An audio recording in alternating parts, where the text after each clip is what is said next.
Hello students আজি মই লৈ আহিছো চতুৰ্থ শ্ৰেণীৰ অসমীয়া পাঠ্যপুথিৰ দীঘলঠেঙীয়া আৰু এই দীঘলঠেঙীয়া সকলো প্ৰশ্ন উত্তৰ কৰি দিম তোমালোকে লিখি লবা। আমাৰ প্ৰথম প্ৰশ্ন আছে জিতু গৰুৱে তাৰ টিকাত হাত দিলেই জপিয়াই উঠিব সেইটোৱেই নিশ্চয় চেঙা আৰু ভাল হ'ব এই কথাষাৰ কোনে ভাবিছিল হ'ব এইদৰে গৰু চুৰে ভাবিছিল। প্ৰশ্নত আছে খ নম্বৰ এইটো বৰ কাটন গৰু ইয়াকে নিব লাগিল এইদৰে কোনে ভাবিছিল এইদৰে গৰু চুৰে ভাবিছিল। বৰ এই প্ৰভু দীঘলঠেঙীয়াই নেপায় যেন এই কথাষাৰ কোনে কৈছিল উত্তৰ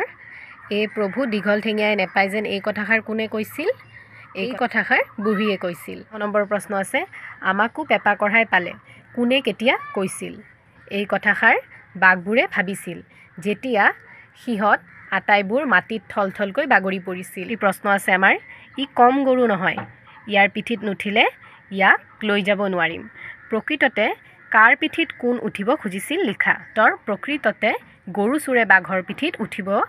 উঠিবলৈ বিচাৰিছিল। আমাৰ পৰৱৰ্তী প্ৰশ্ন আছে বুঢ়ীয়ে দীঘলঠেঙীয়া বুলি কাক বুজাইছিল উত্তৰটো হ'ব আমাৰ বুঢ়ীয়ে দীঘলঠেঙীয়া বুলি বৰষুণক বুজাইছিল। খ নম্বৰ প্ৰশ্ন আছে বাঘবোৰে কি কৌশলেৰে চুৰটোক ধৰিবলৈ চেষ্টা কৰিছিল উত্তৰ হ'ব বাঘবোৰে ইটোৰ পিঠিত আনটো উঠি চুৰটোক ধৰিবলৈ চেষ্টা কৰিছিল। গ নম্বৰ প্ৰশ্ন চুৰটোৱে অৱশেষত কেনেকৈ বাঘবোৰৰ হাতৰ পৰা ৰক্ষা পৰিছিল প্ৰশ্নৰ উত্তৰটো চুৰটোৱে অৱশেষত এটা বুদ্ধি পাঙিলে চুৰে একেবাৰে তলত থকা নেগুৰ খৰা বাঘটোক গলগলীয়া মাতেৰে মাত লগালে খৰা চাবি চাবি চাবি খৰা বাঘে ভাবিলে আকৌ পেপা কঢ়াই আনবোৰক এৰি মুখে ধৰে নেকি ইয়াকে ভাবি সি বুদ্ধি হেৰুৱাই হাবিৰ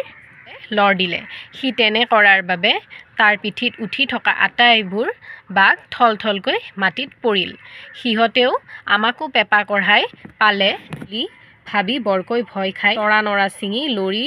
হাবিলৈ পলাই গ'ল এইদৰে চুৰটোৱে বাঘবোৰৰ পৰা ৰক্ষা পালে। নম্বৰ প্ৰশ্ন চুৰটোৱে ঘৰলৈ আহি কি সিদ্ধান্ত লৈছিল যে চুৰটোৱে ঘৰলৈ আহি কি সিদ্ধান্ত লৈছিল চুৰটোৱে ঘৰলৈ আহি আৰু চুৰ নকৰোঁ বুলি শপত ল'লে। পৰৱৰ্তী আমাৰ কি প্ৰশ্ন দিছে তলৰ শব্দসমূহৰ লগত অৰ্থৰ মিল থকা শব্দ বাকচৰ পৰা বিচাৰি আনি কাষৰ খালী ঘৰত লিখো আহা বাকচত আমাৰ শব্দবোৰ দি দিছে আমি এই বাকচখনৰ পৰা বিচাৰি বিচাৰি ইয়াত আমি অৰ্থ লিখিব লাগে। তজবজীয়া নেচিগা চেতনা বাঁহৰ বিচনা সহিব নোৱাৰা বহুত তললৈ বিস্তৃত চোকা ডিঙিৰ পাছফাল প্ৰথমটো আছে আমাৰ চাং আৰু চাং মানে বাঁহৰ বিচনা চেঙা তজবজীয়া তটমট চেতনা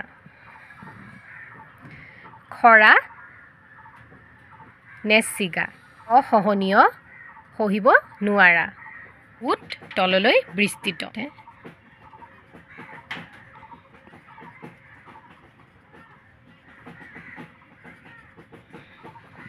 কাটন কাটন অৰ্থাৎ হৈছে চোকা আমাৰ কৈছে গলধন মানে ডিঙিৰ পাছফাল আমাক কৈছে পঢ়ো আহা বজ্ৰ বজ্ৰপাত বজ্ৰলেপ কাণ্ড প্ৰকাণ্ড কৰ্মকাণ্ড ব্ৰহ্মাণ্ড ব্ৰহ্মানন্দ অন্ধ আন্ধাৰ অন্ধকাৰ বজ্ৰ ইন্দ্ৰৰ প্ৰধান অস্ত্ৰ সেইবাবে ইন্দ্ৰৰ অন্য নাম বজ্ৰধৰ আৰু বজ্ৰপাণি ভয়ংকৰ গাজনিৰে সৈতে বিজুলীৰ পতন হ'লে বজ্ৰপাত হোৱা বা চৰক পৰা বুলি কোৱা হয় মানে এৰুৱাব নোৱাৰাকৈ বা লেকেটা লাগি ধৰা। এবাৰ আমাক কৈছে যুক্তাক্ষৰ ভাঙি লিখো আহা জয়ৰজ্ৰটো হ'ব জ যুগ ৰ আৰু জয়ৰজ ৰ পিছত কৈছে নয়ধন ধ ন দন্তীয়া ন যোগ দন্তীয়া ধ আৰু সমান নয়ধন ধ তাৰপিছত আছে তালিব্যাখয় ছয় ছ এইটো হ'ব তালিব্যাখ যোগ প্ৰথম ছ শস্য তাৰপিছত আছে নয়দণ্ড দন্তীয়া ন যোগ দন্তীয়া দ নয়দন দ বিপৰীত অৰ্থ বুজোৱা শব্দ লিখা দীঘল চুটি পোহৰ নতুন অগভীৰ ৰাতিপুৱা বলি দুৰ্বল বলি মানে হৈছে আমাৰ শক্তিশালী দুৰ্বলী মানে দুৰ্বল অসহায় সহায় মই সকলো প্ৰশ্ন উত্তৰ প্ৰায় কৰি দিলোঁ তোমালোকে এইখিনি লিখি ল'বা ধন্যবাদ।